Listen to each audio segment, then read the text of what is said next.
Hello everyone, welcome to Control Data on Microsoft Excel for Beginners Made Easy 1.0. Um, if you're new to Excel or just want to brush up on the basics, you've come to the right place. Today we'll cover some few details of Excel such as data types, calculations, formulas and functions, some functions. Okay. So, in my previous class, we were able to look into some basic explanation of the Excel interface, such as what you're seeing right now.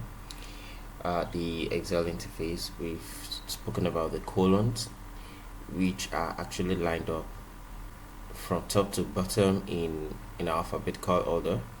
Then the rows from left to right in a numerical order. Also, we're able to look into long words and numbers on how to actually deal with long words within a cell, such as if I click a particular cell such as this is E4, which can also be seen in the name box right here. Okay, so I was also able to explain the changing column widths and row height, formatting numbers and the likes of them, changing the font of text. Then also where I've not been able to search is that of the formula functions, relative referencing or absolute referencing or the mixed referencing. All right, so to those who have been able to actually look into the PDF which I shared before in the group, all right, I want to believe by now you must have gone through it.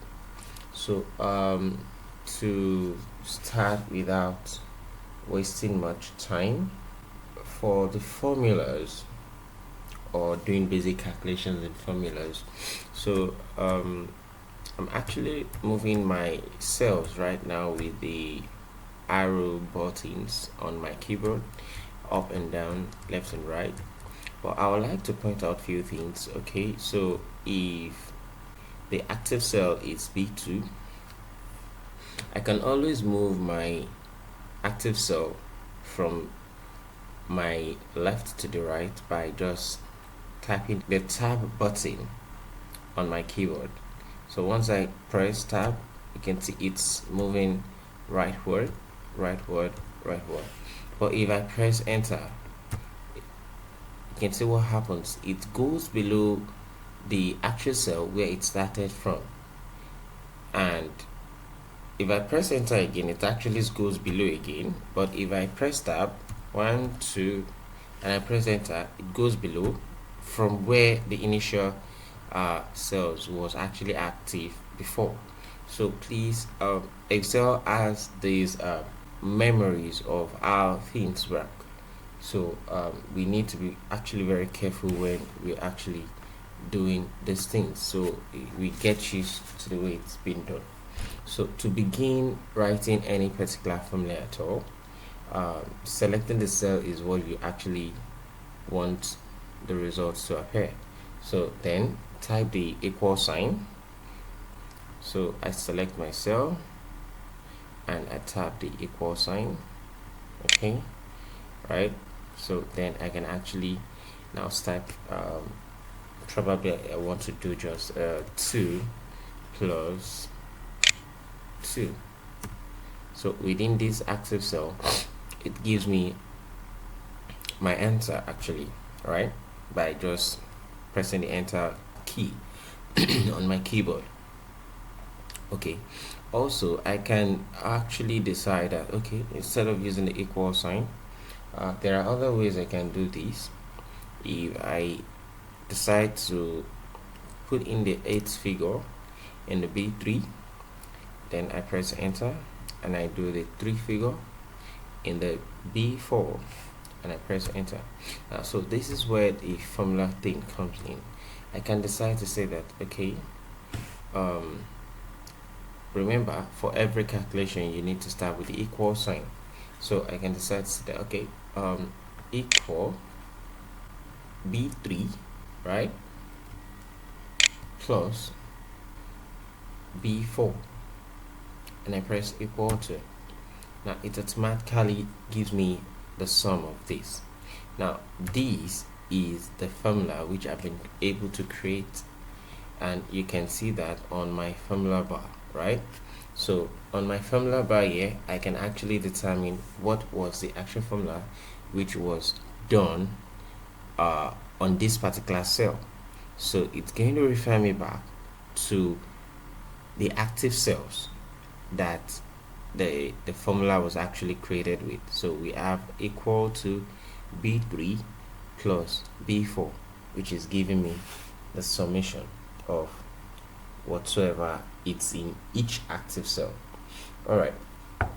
So also, I want to believe that we are all quite familiar with the standard arithmetic operators. Okay, that being said, so we have the plus sign, the minus sign, the multiplication, and the division, which you can all actually locate on your keyboard. So to those who did not know what I just did now, I just selected a cell range, right? So I can be able to delete every content within the cell range. So I'll just do the delete on my keyboard, and that's it. Okay, so that's for that. Then for functions, all right, so this is where Excel becomes quite very interesting, and I'm deleting all this content here. Let me put in some data here. So let's say there is a school, right? So I would still like to use some formatting stuff here. So I can just come here, merge all the cells together, right? So you can see that all the cells here are quite merged up, and I can just call these Flow School or Flow Academy, right? There's a Flow Academy. Flow Academy. All right, that's fine. So I have the names of my students. Yeah, I can say names, right? Then I'm pressing the tab button now, and I'm saying, all right, for each of the students, I want to determine their score per students for few subjects. So let's start with mathematics, which is quite the most common subjects. So now if you look at these, right, so yeah, I can just come here and do the column width adjustment by just double clicking, right, and it adjusts automatically, right? Then for chemistry as well, it adjusts itself. If I do this knowing that the whole of this text in this cell is actually quite visible, you can watch what's going to happen here, which is fine. You can see that it reduces, but nevertheless I will just adjust it like this. Okay, all right, so now let's start inputting few names. All right, let's say Okoro Dibia. So let's deal with these few names, right? So like I did earlier, I can just come here and just double click, and it adjusts the cells according to the text within each active cells. And all right, let me give you guys a little bit of few trick, which it's fine. So let's just say I want to give each of them a score, a figure, right? I can just come here and say run between, right? Okay, so let me deal with, let me say 10. 5 is quite, so none of my students actually had below 5, below 10, and I also don't want them to actually have above much more than 90. That doesn't make me crow anyways. So enter. So I automatically have a figure, right? So I can just come here to create more random numbers, I'll scroll down, right, create random numbers, and I can scroll left to create more random numbers, right? So this is fine. So all I just need to do here is if I keep leaving this, at every interval I touch this and I move away, there are chances that it's going to be changing at interval. So what I'm going to do is I'll do the Ctrl C and I'll paste value.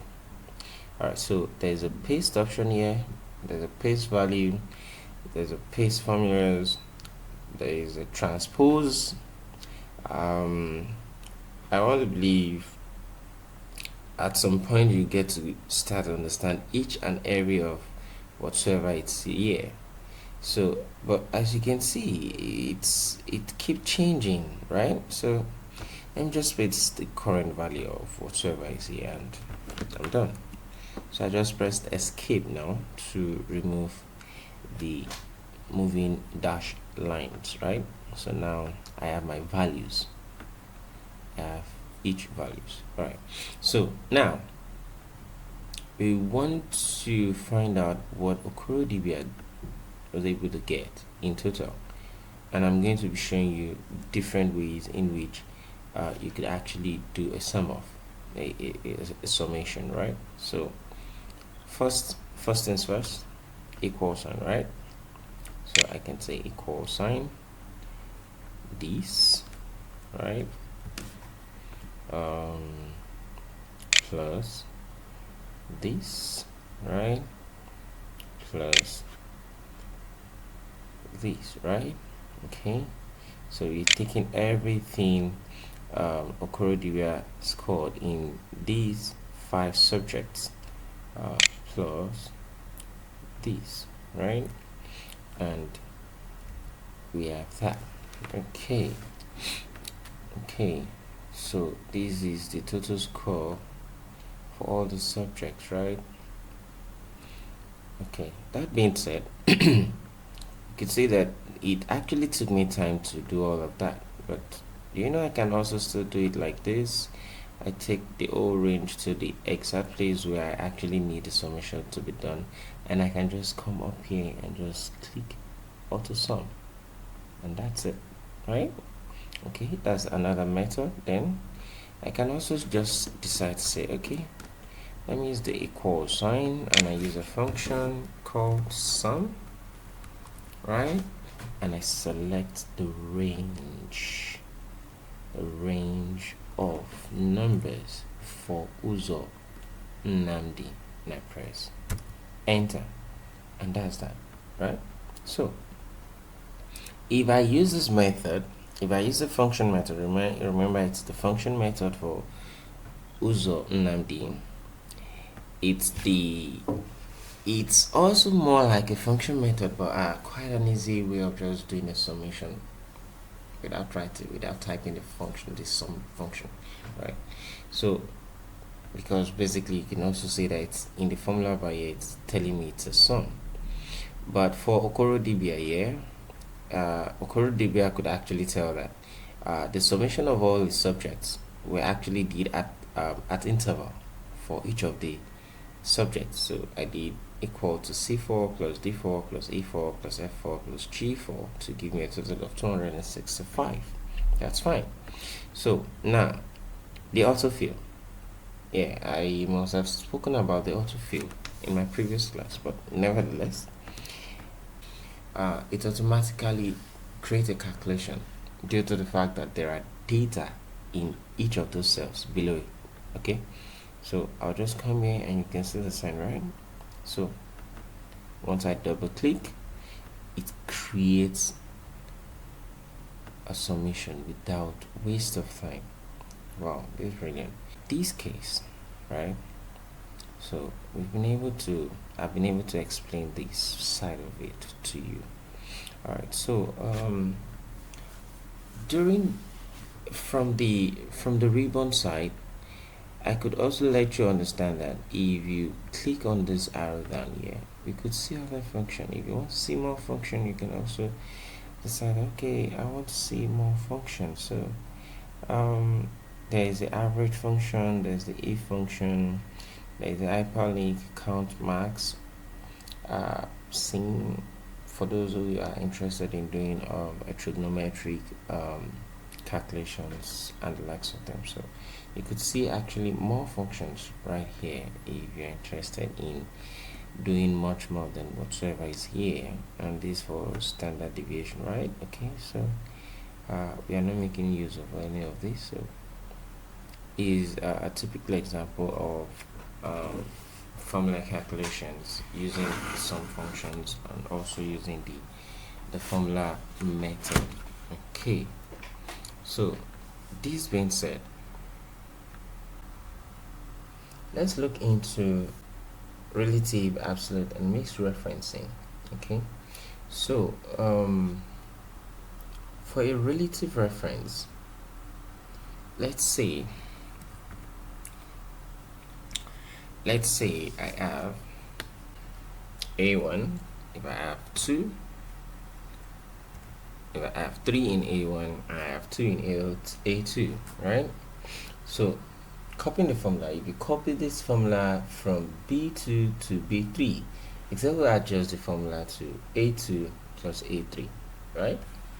So suppose you have a formula in cell B2, right, that adds the value from cells A1 and A2, right? So A1 and A2. Okay, so if you copy the formula from B2 to B3, Excel will adjust the formula to A2 plus A3. So just like the way I was explaining what relativity is, so if I scroll down, so it automatically just add, this is giving me A1 and A2, right? Then this will be giving me A2 and A3, right? And because there are empty cells below, so it's giving me a 0. So this is relativity, right? The original formula references cells A1 and A2, and when you copy it down to B3, Excel adjusts the reference relative to the new locations, right? So now that's for relative referencing. It's quite the common ones, right? But in absolute referencing means that a cell reference in a formula does not change when you copy the formula to another cell. In Excel, you indicate an absolute reference by placing a dollar sign, right? So you place a dollar sign before the column letters and or the row number. So originally, let's modify the formula in B2 again. So to include an absolute reference to cell A1, right, we can say that, let me clean this up. If I decided that this equal this, and I put a dollar sign in front of both A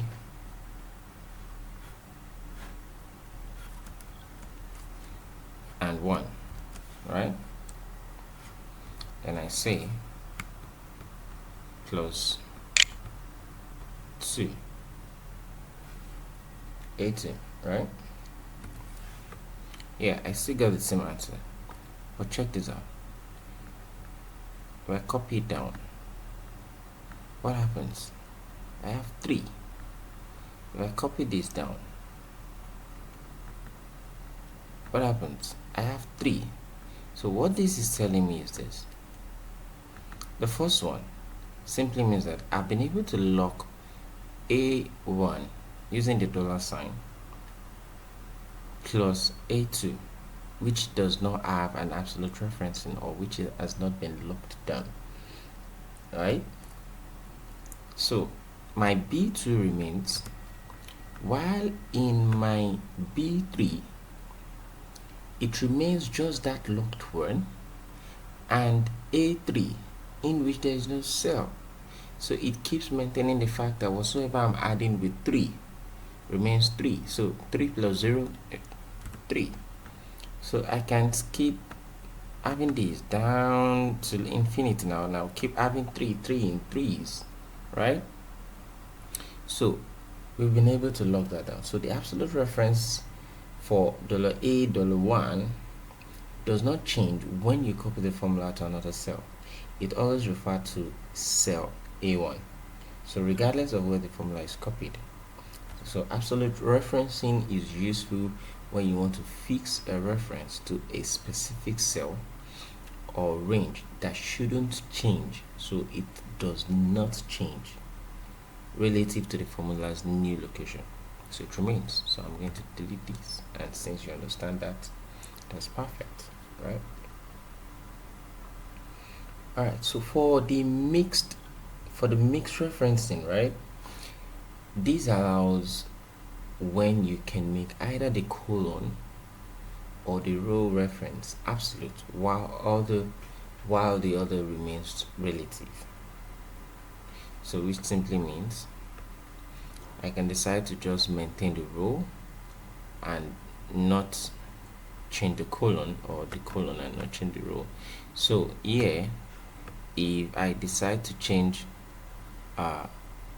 the row, it means I want to make the row relative. It means I'm going to remove these, not that. So right, what I've just done here is, because I removed the $sign in front of 1, which is indicating the row, I've made the row item, or the row number, the row content of that cell relative, right? So if I do this, let's take note. You can see that the row moves, but the colon will not move. Initially it was 3, so now it's 2, right? So which simply means, let's take a look at what's in there. All right, so it's moving downwards. The row is relative, but the colon remains stagnant, right? So let's change that again.